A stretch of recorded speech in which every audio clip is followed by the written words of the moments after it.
today. First, let's be very clear. Political violence has no place in America. But let's also be clear. The Trump administration campaign of threats against civil society and free speech, this is an assault on everything this country has stood for since the Constitution's been signed. One of the great hallmarks of our country is free speech, whether you agree or disagree. And this administration is trying to snuff it out. They don't want people to even speak when they don't like what they say. That is the road to autocracy. The U.S. was built on the right to free speech, and some of us might not even agree with the expansive definitions that some of the courts have done on things like Citizens United. But it's a hallmark of America. It's a hallmark of America. And the right to organize, to advocate, to petition your government, those words, no matter what the views are. That's the beating heart of our democracy. And there's an assault on democracy coming out of the White House and their allies. We see more evidence of it every day. Those who break the law, of course, resort to any source of violence, got to be prosecuted to the fullest extent of the law. But using the tragic death of Charlie Kirk as an excuse to supercharge a political witch hunt against critics is abhorrent, obnoxious, and as un-American as it gets. What happened to Charlie Kirk is, of course, abhorrent, and even more chilling is that we know all too well it wasn't an isolated incident. But it's repulsive that the Trump administration is perversely using this awful death as a predicate to supercharge their long-standing campaign against political opponents. How low can they go? Every day you wonder, and they go even lower, and this is unfortunately a very, very glaring example of just that. It's not a new campaign. They've been engaged in an ever-escalating campaign to use the mighty power of the federal government to attack civil society. Whether it's Jimmy Kimmel, civil society organizations, or the Trump administration's perceived political enemies, its crusade is unending. And this is one of the saddest parts of all, because of congressional Republicans' obeisance to Trump, it's unchecked, because they are scared to stand up to Trump. Where are they? Where are our Republican colleagues in denouncing this stuff? We don't hear from them. But Democrats will not stand by. We will fight these abuses in the courts, in the court of public opinion, in Congress. So that's why I'm proud to stand with all of my colleagues here today to announce the No Political Enemies Act, legislation to stop the government from being used as a political weapon. The principle is simple. No president, Democrat, Republican, has the right to turn the federal government into an instrument of political revenge. That is what they're doing. That's what autocrats do. It's the kind of thing that Xi would do, that Putin would do. And Trump is doing it. It's disgraceful. So, it's not hard to understand. NOPE Act says the government must not engage in political motivated targeting and retaliation. The threats of political investigations and retaliation from the administration against their perceived political enemies strike at the heart, the beating heart of what this country is all about and has been since the days the farmers on Bunker Hill put down their plows and took up muskets for things like freedom of speech.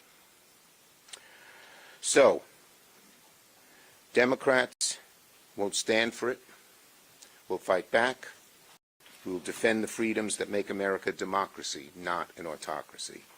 And I thank my colleagues for joining us. Thank you, Senator Schumer. Senator Van Hollen?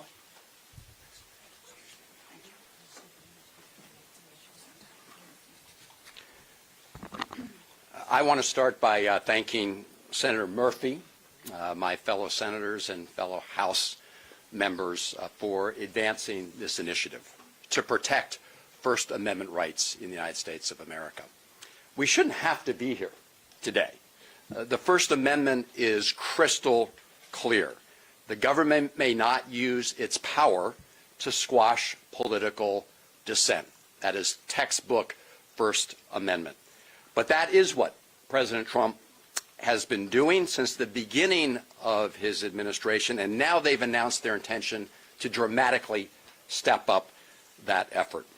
In the aftermath of the terrible murder of Charlie Kirk, President Trump could have united the country.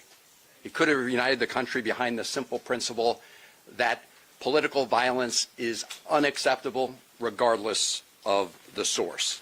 Instead, he and his lackeys in the Trump administration, at the DOJ, at the FBI, at the FCC, and elsewhere, have decided to weaponize that horrible murder for his own political purposes, to use government power to crack down on dissent and to go after his critics.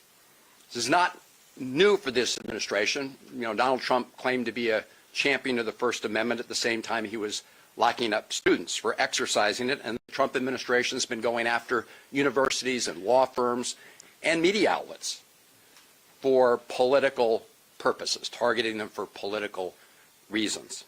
But this new attack on free speech is now accelerating. Trump and his Attorney General have vowed to go after groups and organizations whose views they disagree with. Just the other day, FCC Chair Brendan Carr threatened Disney, ABC, and Jimmy Kimmel. Here's what he said. I'm going to read one line from what he said. He said, quote, "We can do this the easy way or the hard way. These companies can find ways to change conduct and take action, frankly, on Kimmel, or there's going to be additional work for the FCC ahead." That is a textbook example of violation of the First Amendment, using government power, abusing government power. The FCC chair essentially threatening to use his power over licenses and mergers to pressure companies to fire Kimmel. Shamefully, ABC fell in line. They capitulated. They didn't have to, but they did. This legislation that Senator Murphy and the rest of us are introducing, and today's the framework, but the bill will follow, will strengthen the ability of individuals and organizations to protect themselves against this abuse of government power and deter government officials from engaging in that effort to go after it. That's why we need to pass this legislation. We have to stand with those who stand up against illegal bullying by Donald Trump and his administration, because bullies, they try to pick people and organizations off one by one until there's no one left to stand up for anybody else. And those who capitulate and those who appease that effort simply put the rest of us and our rights at risk. That's how dictators, that's how kings, that's how authoritarians rule. The First Amendment was established out of the bitter experience of individuals being locked up by King George I, King George II, and King George III, simply for criticizing those